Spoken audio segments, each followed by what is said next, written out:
Basile Atangana Kouna, libre. L'ancien secrétaire à l'eau et à l'énergie, incarcéré depuis mars 2018 pour « distraction du dernier public en complicité », des mêmes faits, émigration clandestine, a été libéré le 29 juillet après que l'affaire eût été classée par le président de la République, Paul Biya. Basile Atangana Kouna est un homme libre. La présidente du tribunal pénal spécial, TCS, Noël Baounoui Batande, a présidé cette audience du 29 juillet 2022 pour examiner l'affaire opposant le procureur Kamwate à Basile Atangana Kouna et les coaccusés.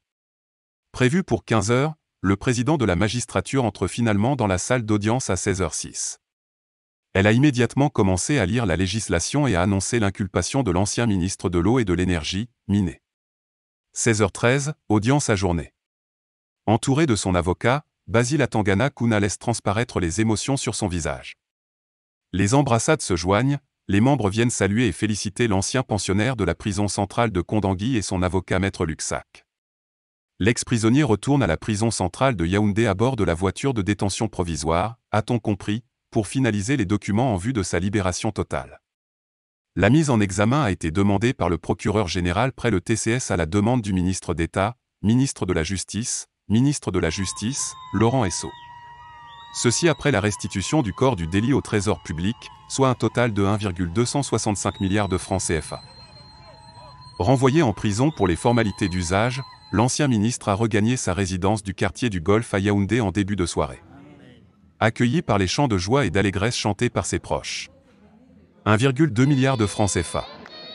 Dans sa correspondance datée du 25 juillet 2022, adressée au ministre d'État, ministre de la Justice, garde des Sceaux, Laurent Esso, largement partagée sur les réseaux sociaux, le secrétaire d'État, secrétaire général de la présidence de la République, Ferdinand Ngo, dit transmettre les instructions du président, autorisant le non-lieu à l'encontre de l'ancien directeur général de la Kamwate.